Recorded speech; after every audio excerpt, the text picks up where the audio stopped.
It is that time of the week, ladies and gentlemen. It is Friday! And we are doing Fridays.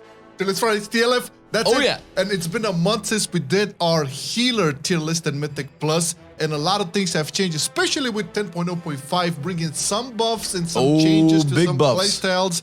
It's gonna be interesting to see. Now, granted, not everything has changed dramatically, but we can see an uprise. This is the main theme here, uprising. We've waited as long as we could to do this because it definitely had to happen after the buff started. So even though we have some logs with the new buffs and everything, the meta is still yet to settle in. So things can go up in tiers or maybe even down. Yeah, we'll take another look at this in a month from now, but we have to disclaim this, okay? So we took data from Warcraft logs, we looked at sub-creation, we looked at Raider.io, we've seen what everything has been, also like looking at some first impressions from some like prominent players out there, and made our own little list over here.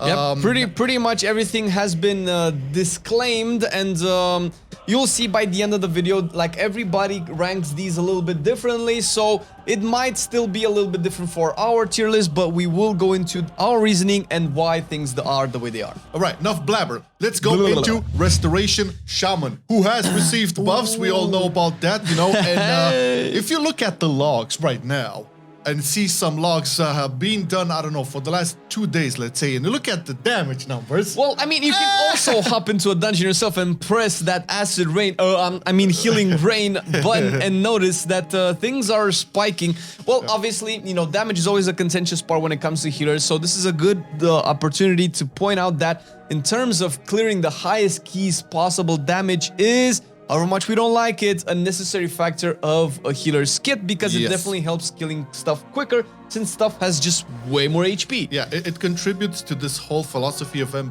where it is like timed content, so you have to do the best you can in a very timely manner. And that being said, you know, healers are expected to contribute with damage, and we are talking about like the highest of the highest big boys. Yeah, when you push, I mean, on 20s, 22s, which is something that all healers do, it's not that important. Yeah, it's not super impact. Yeah, sure. Now, Restoration Shaman, granted, you know, it has like amazing cooldowns and like Spirit Link and Stone Skin Totem and stuff like that. I still like, it's still problematic when you have to like really hardcast like your most important heals. Yeah, Tyrannical isn't the best friend. I mean, we know that this season is not particularly friendly towards casters and ranged in general, so you don't have to move a lot.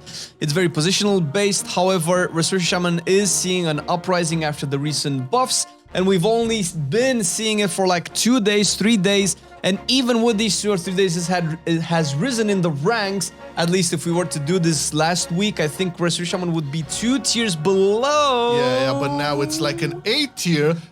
We were kind of discussing it. Maybe it's like at the top of the B tier, but now it's looking very, very good. And I do believe like once this is all settled down, this is probably going to be either in front of the A tier or just in front of the A tier. All right, you took me for a look there, man. Let's go. Okay, talk about one of our favorite healers in the whole wide world, Discipline Priest. We know that they got buffed, and basically the playstyle now is much improved. So much better. I think on the stream when you read about the changes, you saw the 100% increase to power radiance, which I mean that's so visible now in logs, my man. Yeah, I was looking you can at see it. Yeah. Obviously, Discipline Priest has changed in Dragonflight altogether, depending on the last time you've seen the spec. So now it distributes atonements a little bit differently, and its overall rotation has been improved, where you don't spam like you did in past expansions, like Shadow Mends and Smites and stuff. Yeah. And after the Radiance buffs, if you look at the or the healing breakdown rather, its Radiance, it does a lot of healing, and it's also probably one of the most you know, the skill that you're probably gonna use the most is spread atonements to your party, which is really good. Yeah, this is like the power shield is now much stronger as well, you know, plus all of the buffs that made it better. It's just like, and it brings like all of the cool priest things, like Master Spell and Power Infusion, you know, the stamina buff, all of that. I mean, having a priest is really good. Now, we have to make this argument, especially in high keys. We're talking about DPS. Remember, guys, Discipline Priest used to be the DPS healer, right? I mean, you kind of have to do DPS no matter what you do with this is like ingrained into the systems of Discipline, but it's not I mean, compared to other healers, is not as potent. If you would be forced to DPS, I mean, do we want Discipline to have the most amount of DPS? Because then everybody would probably just play Discipline, I don't know, right? That's a discussion for another video. But so far, so good. As Flame mentioned with Resto Shaman, if this were to be done 2 weeks ago, this will probably be ranked lower. But now it's in a B tier, very respectable. And once again, it has the premise of an uprising in weeks to come. We'll see how that stuff goes. Definitely things will evolve. What about Holy Paladin? Holy Paladin. Holy Paladin is weird, man, because prior to the introduction of the new class, it has been consistently one of the top 2 or worst scenario 3 healers in the game. And now it's kind of there, but has taken a step down, which is really weird because Holy Paladin has probably the best healer toolkit in terms of like damage prevention and immunes. Like, oh my, since I'm maining a healer right now, I know the value of immunes on certain mechanics, man. They're so good, and I kind of... I'm playing the dragon, so some counts prefer Holy Paladins because they still retain that I would say value of being the best tank healer, and they also have a battle risk now, which is that's a big plus by the way. It's a very good. I would say like it's still kind of reliant on its cooldowns, and you still have to be in melee to Crusader Strike, and that to some people that is fun, but it can be punishing in some weeks. I mean. What do we have this week? Do we have the? No, we don't have. We this have. Oh yeah, we have the bolstering, little cyclones things, and then whatever. I mean, you can imagine like that on Tira and Maruk in Not Good Offensive, like the swirls that the chick does, and the also cyclones. Being a melee can be problematic in some capacities. However, that being said, it's still very potent, and I would say right now for the couple of days we have from data, it is like A tier. It's really good. It could have been S tier, but we'll see. Yeah. Okay. Now let's talk about the Holy Priest. And in Dragonflight, granted, Holy Priest still has a ton of buttons, but it's very simple once you get the grasp of it. This is like the go-to healer if you don't want to like bash your brain too much. It's very reactive, and it performs absolutely decent. You can kind of compare it with Holy Paladin, where it's doing like the other stuff. So Holy Priest doesn't have that much damage reduction, but you do have a lot of reaction. Where just have fat juicy heals. It might start to struggle in hierarchies as well, since you don't really you just fill HP bars. That's pretty much everything that you do, which is nice. It's satisfying, that's for sure. But the lack of party assistant kits is kind of shown outside of power infusion and we know the priesty things, yes, of course, and its damage is not really that impressive as it used to be. In Shadowlands, we remember that, and this is why probably you don't see as many folks going to play. But even with that, in terms of like ranking, you can definitely see high up there.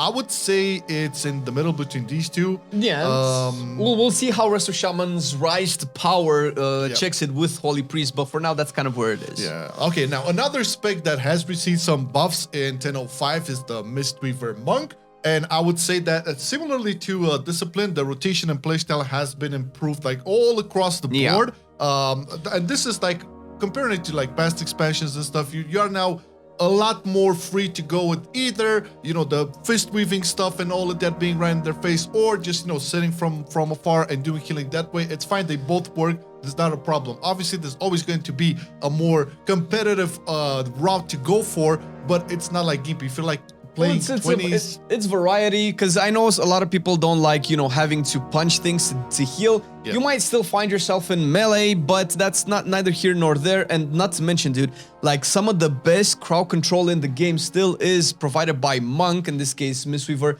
with Ring of Peace. That's so good. So many charges that there are in so many dungeons. That's really good. And it's kind of weird because obviously Windwalker is the best monk spec out there in the game so far, and it kind of brings like the monk things. Yeah, but if you don't have a Windwalker, Mistweaver is your next best thing. Yeah. And again, guys, if you're playing like from 15s to 20s, any healer on the list will do just fine. Okay, we are talking like the highest of the highest, like what the data has shown so far.